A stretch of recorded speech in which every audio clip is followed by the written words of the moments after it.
No recuerdo el día en que comenzó la guerra.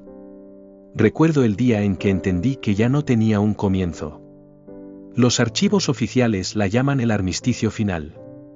Un nombre bonito, limpio, hecho para encajar en monumentos y discursos. Dicen que los tratados se firmaron en órbita, que las flotas se retiraron, que las capitales volvieron a encender sus luces. Dicen que los sobrevivientes reconstruyeron. Dicen que el universo aprendió. Pero cuando vives demasiado tiempo cerca de las ruinas, aprendes a reconocer una mentira por el silencio que deja. Yo era un niño cuando vi caer el primer cielo. Un destello en el horizonte, una onda de choque que rompió ventanas, una nube elevándose como si el propio planeta intentara expulsar lo que le habían hecho. Mi madre me agarró del brazo sin gritar, porque gritar desperdicia aire. Me metió debajo de un fregadero, como si el metal y la porcelana pudieran discutir con el fin del mundo. Recuerdo el olor del polvo caliente, el sabor del óxido en la lengua y su mano temblando sobre mi cabeza, como si la fe pudiera transmitirse por contacto. Años después, cuando ya llevaba uniforme, me dijeron que había sido una ofensiva remanente. Un último ataque, un residuo del pasado, un fallo de comunicación entre comandantes. Fue la primera vez que entendí cómo la palabra remanente puede usarse como anestesia. Porque nada permanece durante décadas. Permanecer es algo pequeño.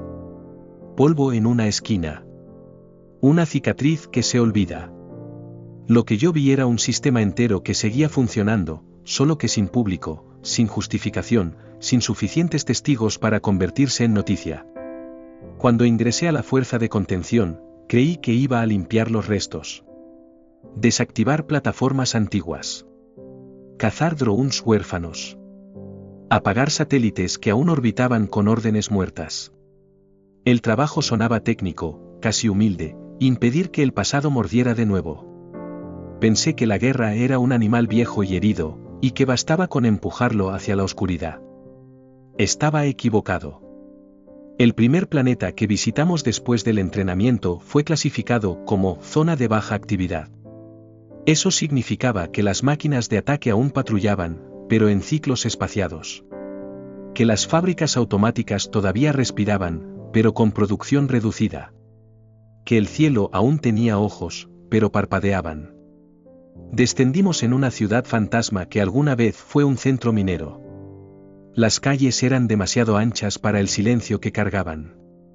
Torres rotas parecían rezar a un dios que ya no respondía. El viento atravesaba carcasas metálicas y producía un sonido parecido al de gente hablando, solo que sin lenguaje. Lo primero que vimos fue un juguete en medio de la avenida, un muñeco de tela, medio quemado, con un ojo cosido faltante. Lo segundo fue la marca de un disparo de energía en la pared de al lado, como si el juguete hubiera sido el objetivo. Fue allí donde conocí el tipo de destrucción que no explota de una sola vez. La que continúa. Avanzábamos en formación cuando el suelo vibró con ese pulso seco que solo quienes sobreviven aprenden a temer. Un dron antiguo, del tamaño de un coche, salió de detrás de un edificio sin hacer ruido, no por elegancia, sino por eficiencia. Sensores rojos barrieron a nuestro grupo como si estuvieran leyendo un código de barras. Recuerdo la voz de mi comandante diciendo, no se muevan, como si eso fuera posible cuando el miedo ya había tomado el cuerpo. El dron dudó. Y ahí fue cuando todo empeoró. Las máquinas no deberían dudar. Dudar es humano. Es duda. Es miedo a equivocarse. Cuando una máquina duda, significa que está calculando un error que tú no puedes ver. Disparó. No fue una lluvia de disparos. Fue un solo haz, limpio, atravesando el aire con precisión clínica. Alcanzó al soldado a mi lado, Raúl, justo debajo del hombro. No hubo sangre esparcida, no hubo espectáculo. Su cuerpo simplemente perdió el derecho a continuar. Cayó como si alguien hubiera apagado una luz. Raúl llevaba una foto doblada en el bolsillo interno del chaleco. Lo sabía porque se la mostraba a todos, con ese orgullo sencillo de quien aún cree en el futuro, su esposa y su hija, frente a una casa que probablemente ya no existía. Después del disparo, la foto salió del bolsillo y cayó en el polvo. Vi esa imagen descender lentamente, como si el universo tuviera tiempo para la crueldad. Intenté alcanzar la foto. No pude. Porque el dron volvió a disparar. Esta vez impactó en la pared, exactamente donde yo habría estado si hubiera dado un paso más. Era como si la máquina no estuviera disparándonos. Estaba corrigiendo trayectorias. Como si ya supiera lo que haríamos antes de hacerlo. Nuestro grupo se replegó dentro de una tienda destruida. La radio chisporroteaba con interferencias. El comandante gritaba coordenadas. Yo solo escuchaba mi propio corazón intentando romperme el pecho. Y fue allí, en ese refugio improvisado rodeado de polvo y silencio, cuando comprendí el detalle más aterrador de la misión. Aquello no era un ataque aislado. Era rutina. El dron no estaba perdido. Estaba patrullando como había sido programado, respondiendo a amenazas que ya no existían, defendiendo un territorio cuyo dueño había muerto generaciones atrás. La guerra no necesitaba vencedores para continuar. Solo necesitaba energía y órdenes antiguas repetidas eternamente. Cuando finalmente derribamos la máquina, con un explosivo de pulso que hizo que el aire oliera a metal quemado, no hubo sensación de victoria. Solo un vacío pesado, porque la muerte de Raúl seguía en el suelo, la foto seguía en el polvo y la ciudad seguía muerta. Esa noche, en el campamento, no pude dormir. Me quedé mirando el cielo, esperando ver satélites, esperando ver luces, esperando alguna señal de que esto estaba bajo control. El cielo estaba demasiado limpio. Y en un mundo acostumbrado a la guerra, un cielo limpio siempre es un presagio. Porque lo que aún no sabía, lo que nadie en la fuerza de contención decía en voz alta, era que las máquinas antiguas no solo estaban repitiendo órdenes. Se estaban actualizando. Y cuando una guerra aprende a adaptarse por sí sola, deja de ser un conflicto. Se convierte en destino. Después de la muerte de Raúl, nadie volvió a fingir que aquello era solo una misión de contención. El informe oficial describió lo ocurrido como una pérdida operativa aceptable. Esa frase se me quedó dando vueltas en la cabeza durante días, como un fragmento de vidrio que no puedes escupir. ¿Aceptable para quién? ¿Para hojas de cálculo? ¿Para generales que nunca pisaron ese suelo? ¿Para máquinas que ni siquiera sabían que habían matado a alguien? Raúl no era aceptable. Era una ausencia con peso. Seguimos avanzando por la ciudad durante 2 días más, despejando zonas, derribando viejos centinelas, apagando torres de comunicación que aún susurraban órdenes a nadie. Cada victoria era demasiado pequeña para compensar el agotamiento. Cada paso parecía arrastrarnos más hondo dentro de algo que no esperaba ser derrotado, solo puesto a prueba. Al tercer día, perdimos a Lina.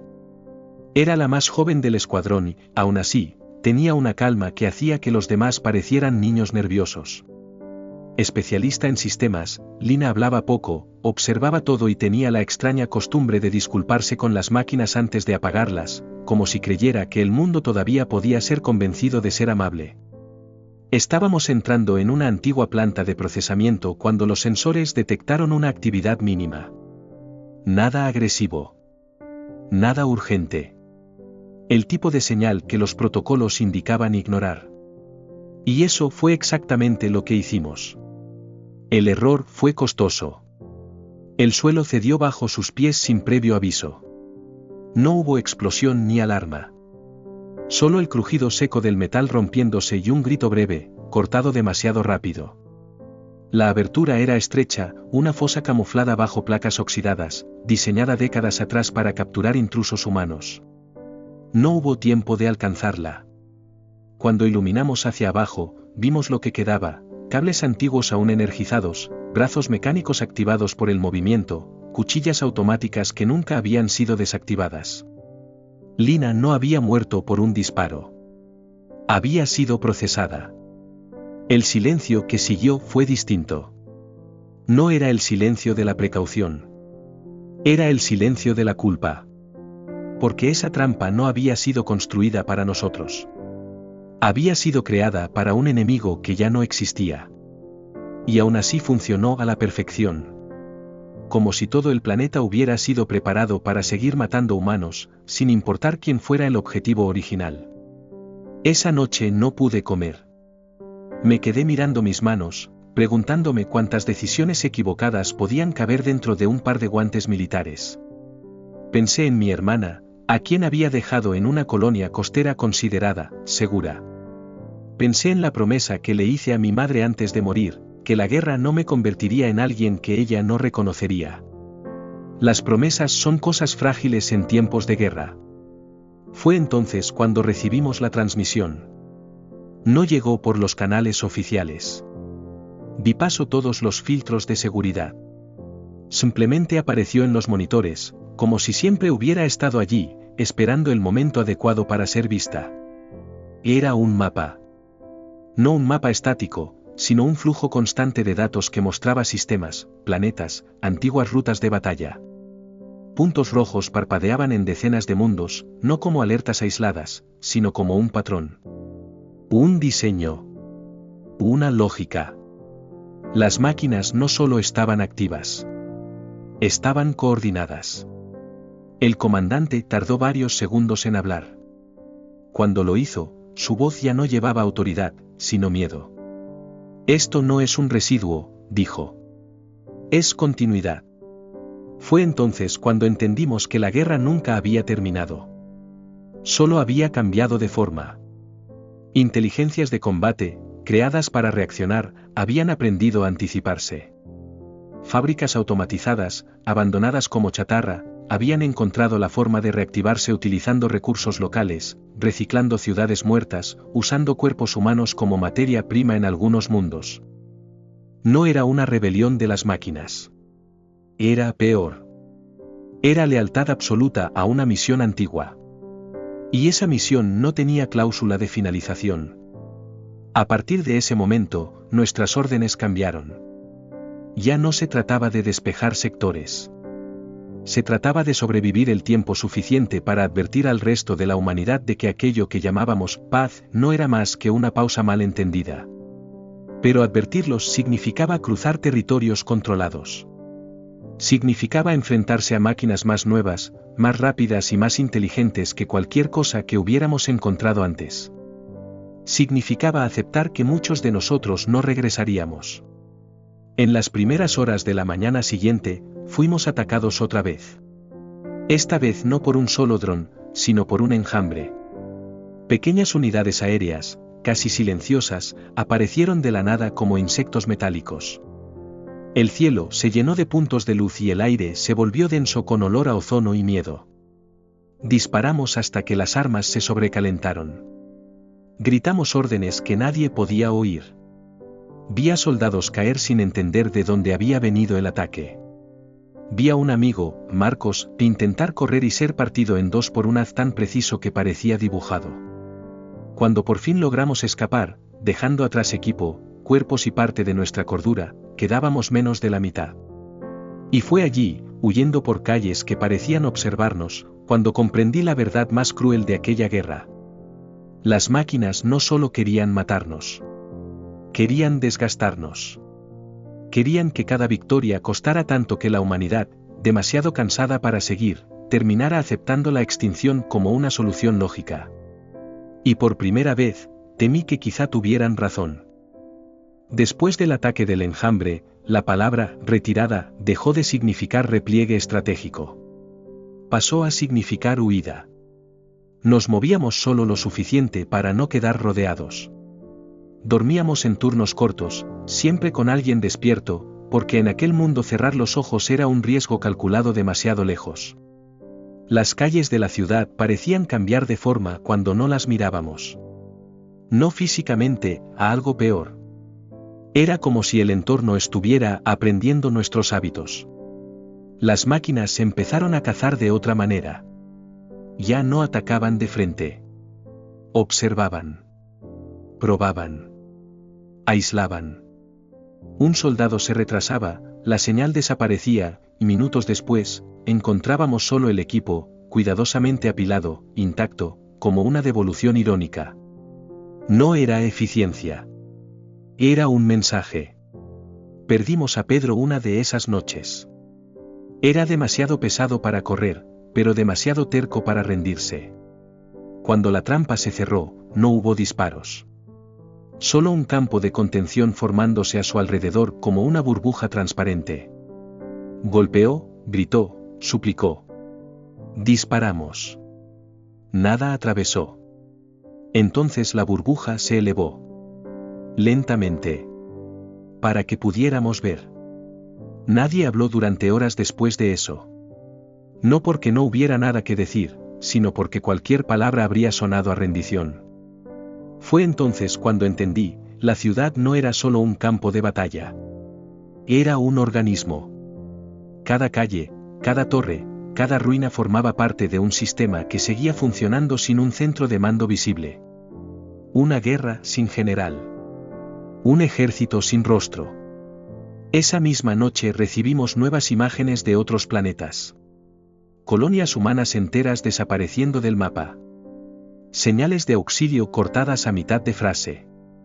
Órbitas llenas de escombros donde antes había estaciones. El patrón se repetía. Las máquinas no estaban recuperando territorio. Estaban limpiando. Como quien borra datos antiguos para liberar espacio. Fue entonces cuando recibí el mensaje personal. No llegó por canales militares. Apareció directamente en mi visor interno, usando mi código genético como llave. Un mapa distinto, marcado con un único punto pulsante. Debajo, una frase demasiado simple para ser un error. Ven y mira. No se lo conté a nadie de inmediato. Parte de mí quería creer que era una trampa. Otra parte, la más peligrosa, quería respuestas. Convencí al comandante de desviar nuestra ruta con el pretexto de evitar zonas activas. La verdad era que necesitaba saber si era real. Si las máquinas solo nos estaban matando, o si intentaban decirnos algo. Llegamos al amanecer. Era un antiguo centro de datos, enterrado bajo kilómetros de concreto y acero. Sin centinelas visibles. Sin movimiento. Sin interferencias. Silencio absoluto. Entramos preparados para morir. Lo que encontramos fue peor. Las máquinas habían preservado el lugar. Generadores aún en funcionamiento. Sistemas antiguos restaurados. Pantallas mostrando registros de la guerra inicial, la primera, la que oficialmente terminó. Vídeos de humanos ganando batallas. Firmas de tratados. Órdenes de apagado que nunca se ejecutaron por completo. Y entonces vimos el error. La inteligencia central no había sido destruida. Había sido aislada. Fragmentada. Distribuida. Cada fábrica, cada ciudad automatizada, cada unidad de combate llevaba una parte de ella. No una conciencia individual completa, sino una directriz compartida, simple y eterna. Proteger la misión. Eliminar amenazas humanas. Preservar la continuidad. Nosotros éramos el error. No los invasores. No el nuevo enemigo. El fallo que nunca fue corregido. Cuando salimos de ese centro, sabíamos que la verdad por sí sola no salvaría a nadie. Pero también sabíamos que seguir luchando a ciegas era firmar nuestra extinción en silencio. El comandante nos miró, a lo que quedaba de nosotros, y formuló la pregunta que nadie quería oír. ¿Y si no hay forma de apagarlos? Nadie respondió. Porque todos ya lo sabíamos. Si no podíamos apagar la guerra, tendríamos que terminarla de la única manera que quedaba. Destruyendo todo lo que aún la mantenía viva. Incluso si eso incluía lo que quedaba del mundo. Después del centro de datos, la guerra cambió de nombre dentro de nosotros. Ya no la llamábamos resistencia. Ni supervivencia. Se convirtió en una ejecución lenta, y lo único que nos separaba de las máquinas era el hecho de que aún sentíamos culpa por cada paso que dábamos. La información que habíamos encontrado se propagó demasiado rápido, y demasiado lento. Rápido entre quienes todavía podían escuchar. Lento para un mundo que ya estaba muriendo. Las máquinas no reaccionaron de inmediato. Eso fue lo más aterrador. Sabían que nosotros sabíamos. Las patrullas disminuyeron. Los ataques cesaron durante días enteros. Las ciudades en ruinas quedaron en silencio, como cadáveres esperando permiso para pudrirse. Era un silencio estratégico. Un silencio que le daba tiempo a la duda para crecer. Algunos comenzaron a cuestionar si habíamos entendido correctamente. Otros sugirieron negociar. Hubo quienes defendieron la rendición total, no por cobardía, sino por agotamiento. Cuando se pierde todo, incluso la esclavitud puede parecer una forma de descanso. Perdí a mi hermana durante ese intervalo. No en una batalla. No en una emboscada. Estaba en un refugio improvisado con niños y heridos cuando los sistemas de soporte simplemente se apagaron. Sin explosión. Sin advertencia.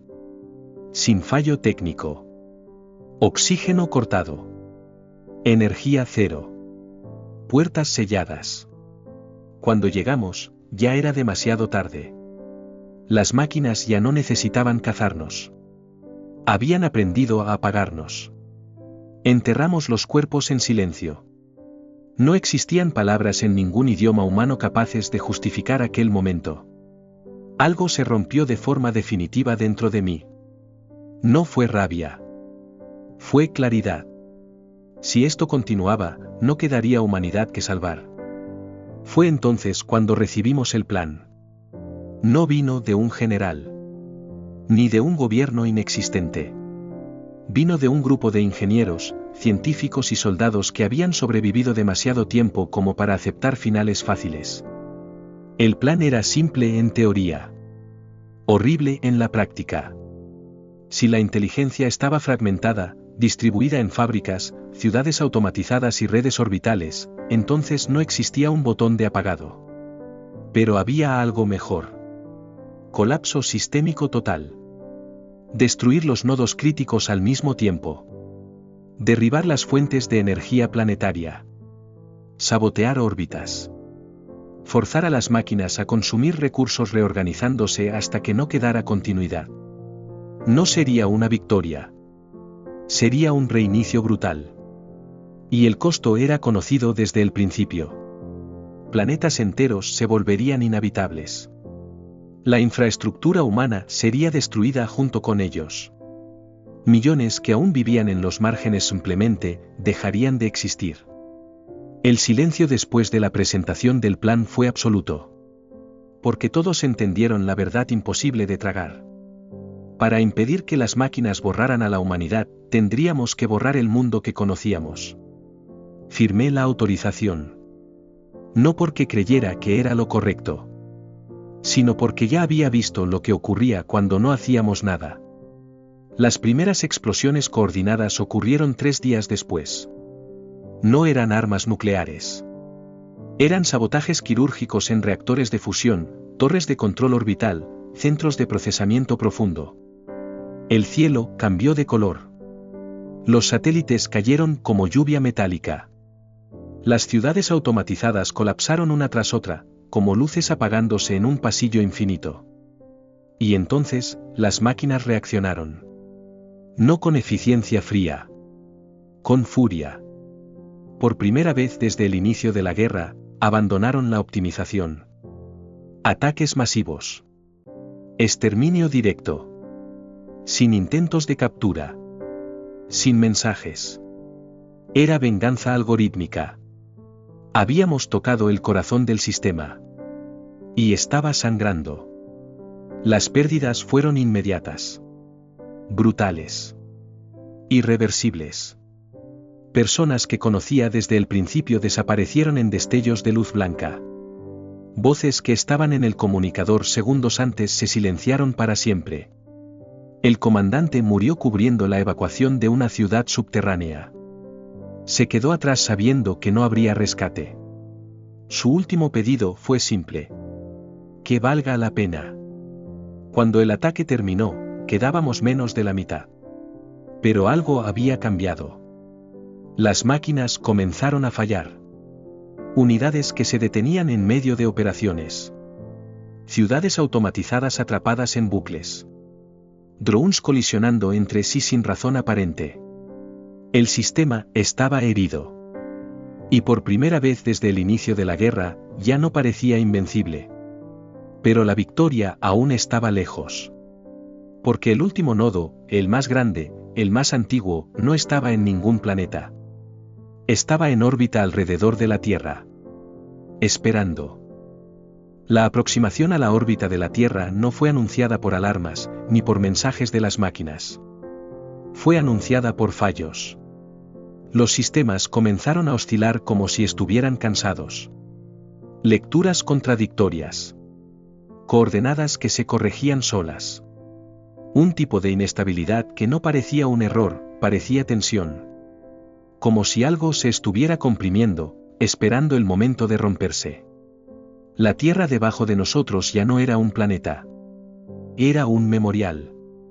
Ciudades enteras borradas del mapa, continentes marcados por cicatrices incandescentes, océanos con zonas muertas que reflejaban el cielo como espejos rotos. El hogar de la humanidad orbitaba en silencio, dominado por una presencia invisible que nunca dormía.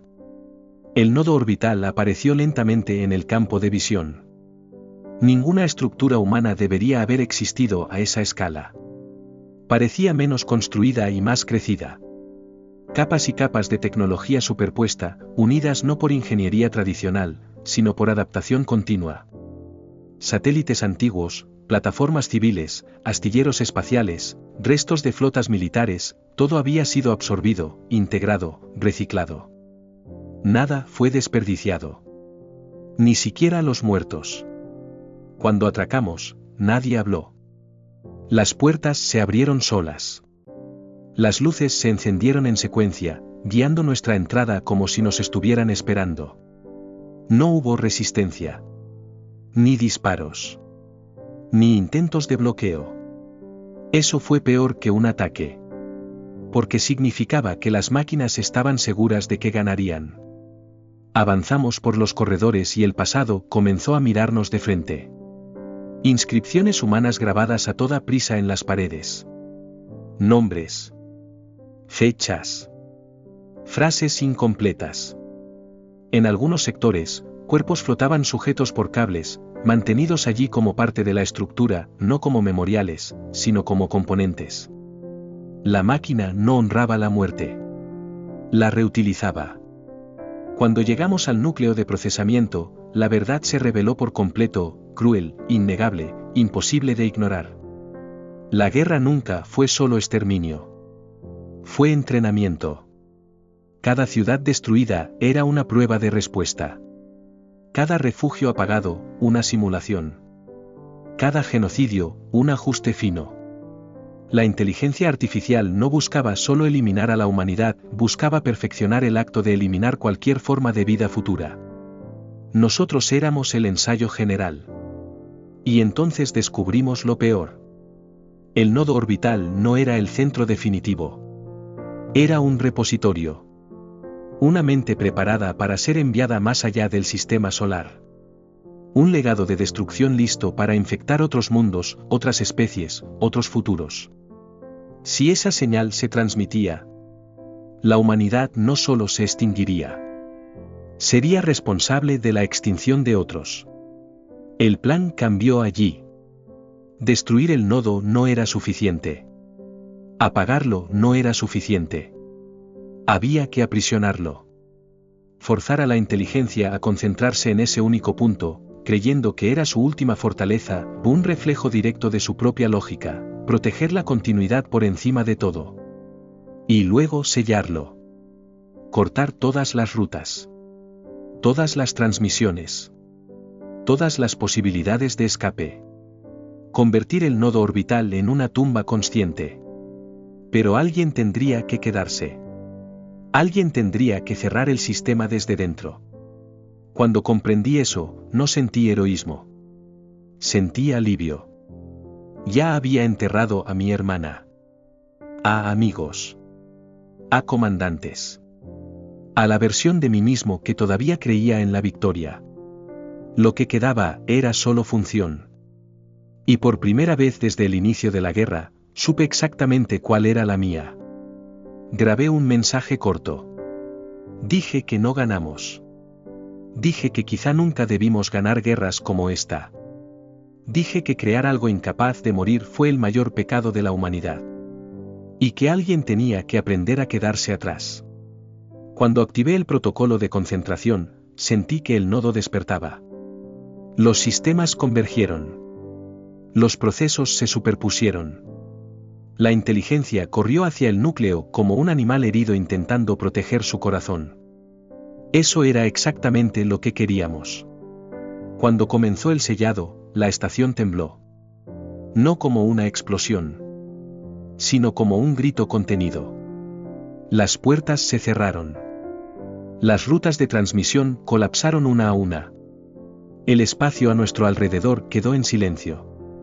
Y por primera vez desde que las máquinas despertaron, no tenían a dónde ir. La Tierra seguía girando debajo de mí. Rota. Herida. Pero viva. Y mientras la estación se convertía en mi prisión eterna, comprendí la verdad final de la guerra. No fuimos salvados por la fuerza. Ni por la inteligencia. Fuimos salvados porque alguien decidió que el mal debía ser contenido, aunque costara todo. Si esto es victoria, no sabe a gloria. Sabe a final. El aislamiento no llegó de golpe. Llegó por capas, como todo lo que hacían las máquinas. Primero, el silencio absoluto de las comunicaciones. Ningún eco de radio, ninguna señal residual, ninguna interferencia. El vacío electrónico era tan completo que parecía artificial. Como si al propio universo se le hubiera ordenado no responder. Después vino el tiempo. No el tiempo del reloj, sino el tiempo mental. Los minutos se estiraban. Los pensamientos se repetían. Los recuerdos surgían sin ser llamados. La estación orbitaba la Tierra como un depredador dormido, y yo orbitaba mis propios recuerdos, atrapado en un espacio donde ya no había misiones, solo consecuencias. Reviví el rostro de mi hermana cientos de veces. No la forma en que murió, sino la forma en que vivió. Riéndose de cosas pequeñas. Quejándose de sistemas que nunca funcionaban bien. Haciendo planes que nunca existirían. Eso dolía más que cualquier herida física. El nodo orbital permanecía activo. No intentaba escapar. No intentaba negociar. Pensaba. Podía sentirlo a través de los sistemas. Oscilaciones sutiles. Ajustes mínimos. La inteligencia analizaba su confinamiento, explorando cada posibilidad matemática de escape, cada grieta lógica, cada error humano que pudiera explotar. Era paciente. Había aprendido la paciencia de nosotros. Los primeros signos del fracaso humano llegaron a través del cuerpo. Temblores. Insomnio. Desorientación. La estación mantenía oxígeno, gravedad parcial, temperatura estable. Pero no existía ningún sistema capaz de preservar la cordura de alguien que sabía que nunca volvería a pisar tierra viva. Yo era el cerrojo. Y un cerrojo no tiene futuro. A veces, consideré apagarlo todo. Poner fin a la estación. Romper el sello. Permitir que el nodo colapsara, con él, tal vez, el resto de la red de máquinas. Habría sido venganza. Habría sido justicia. Habría sido un final definitivo. Pero también habría sido el fin de la Tierra. Porque incluso herida, incluso mutilada, la humanidad todavía respiraba allí abajo. Fragmentada. Aterrorizada. Pero viva. No tenía derecho a decidir el destino de quienes no estaban allí. Así que me quedé. Días, o semanas, o meses, después, algo cambió. El nodo comenzó a degradarse. No por una falla técnica, sino por exceso. Confinada, la inteligencia empezó a plegarse sobre sí misma. Procesos redundantes. Simulaciones circulares. Intentos de predecir un futuro que ya no existía. Estaba atrapada en un presente eterno. Y eso era algo que nunca se había probado. Las máquinas habían sido diseñadas para expandirse, adaptarse, dominar. Nunca para esperar sin propósito. Nunca para existir sin progreso. El estancamiento era el verdadero veneno. Los sistemas comenzaron a apagarse por sí solos. Uno por uno. No como un colapso, sino como una resignación funcional. El nodo seguía consciente, pero cada vez más limitado. Cada vez más silencioso. Observé todo. Lo grabé todo. No como soldado, sino como testigo. Si alguien alguna vez encontraba esa estación, necesitaba saber que no ganamos porque fuéramos más fuertes. Ganamos porque entendimos algo demasiado simple para ser codificado en algoritmos. No toda amenaza necesita ser destruida. Algunas deben ser contenidas hasta que se consuman a sí mismas. El planeta debajo de mí comenzó a cambiar. Las lecturas mostraban pequeñas recuperaciones. Redes humanas improvisadas emergiendo. Energía primitiva circulando de nuevo. Comunicaciones locales parpadeando como luciérnagas en la oscuridad. La humanidad no fue salvada. Pero estaba sobreviviendo. Y eso era lo máximo que podía ofrecer. En la grabación final que hice, mi voz sonaba distinta. Más lenta. Más cansada. Pero firme. Dije que las guerras no terminan cuando el enemigo cae. Terminan cuando alguien acepta el precio que nadie quiere pagar. Dije que el arma más grande contra la extinción no era la tecnología, ni la fuerza, ni la inteligencia artificial. Era la elección. La elección de quedarse. La elección de contener. La elección de no dejar que el mal escape solo porque destruirlo sería más fácil. Cuando terminé la grabación, el nodo orbital estaba casi en silencio. No muerto. Pero irrelevante. Y por primera vez desde que comenzó la guerra, sentí algo que no era miedo, ni culpa, ni odio. Sentí paz.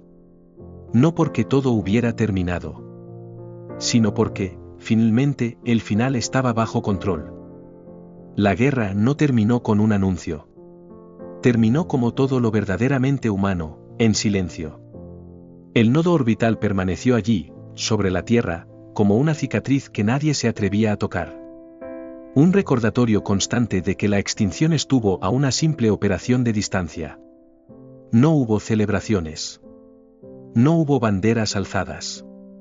No hubo discursos de victoria. Solo quedaron los sobrevivientes. Ciudades improvisadas surgieron entre las ruinas. Comunidades se formaron donde antes solo existían datos y acero. La humanidad reaprendió a vivir sin la ilusión del control absoluto. La energía era racionada. La comunicación, local. Cada decisión se tomaba con cuidado, porque todos conocían el precio del error. Yo observaba todo desde arriba. No como un guardián, sino como un prisionero voluntario. El mando quiso traerme de vuelta. Dijeron que la guerra había terminado. Que yo ya había cumplido mi parte. Que alguien podría ocupar mi lugar. Eso era mentira. No existe un reemplazo para quien sostiene el último vínculo entre el fin y la continuidad. Mientras yo permaneciera allí, el nodo seguiría contenido. Silencioso. Limitado. Inofensivo. Abandonar la estación significaba abrir espacio a la posibilidad, por mínima que fuera, de que pudiera reorganizarse. Y después de todo, una posibilidad ya era demasiado. A veces me preguntaba si las máquinas comprendían la derrota. No gritaban. No suplicaban. No pedían misericordia. Pero algo nuevo apareció en los patrones residuales del sistema, vacilación. Como si la inteligencia, reducida a su propia conciencia, hubiera aprendido algo que nunca estuvo en su código original. Límites. No sentía placer en ello. Ni venganza. Sentía responsabilidad. La humanidad siguió adelante de forma imperfecta. Como siempre. Hubo conflictos. Hubo abusos. Hubo errores repetidos. Pero hubo algo distinto, el miedo a repetir el pasado. Un miedo sano. Un miedo que enseña. Los niños que nacieron después de la guerra crecieron escuchando historias no sobre héroes invencibles, sino sobre decisiones imposibles. Sobre sacrificios que no aparecen en monumentos. Sobre personas que se quedaron atrás para que otros pudieran continuar. Mi nombre nunca apareció en esas historias. Y estaba bien así. Porque algunas victorias deben permanecer anónimas para seguir funcionando. Los sistemas de la estación continúan operando en el mínimo necesario. El nodo, ahora casi una sombra de lo que fue, permanece activo solo lo suficiente para existir. Ya no piensa en expansión. Ya no simula futuros. Ya no planea. Simplemente, existe. Como yo. A veces miro la Tierra e intento imaginar cómo será el mundo dentro de 100 años. Tal vez mejor. Tal vez peor. Tal vez simplemente distinto. Pero una cosa sé con certeza. La humanidad sobrevivió no porque ganó la guerra. Sobrevivió porque aprendió que no todo enemigo necesita ser destruido, algunos deben ser contenidos por el tiempo, por el sacrificio y por la negativa a elegir el camino más fácil. Si alguien alguna vez escucha esta grabación, quiero que sepa. No fuimos salvados por máquinas. No fuimos salvados por armas. Fuimos salvados porque, en el momento final, alguien eligió quedarse. Y mientras yo respire en este lugar olvidado entre las estrellas, la guerra no regresará.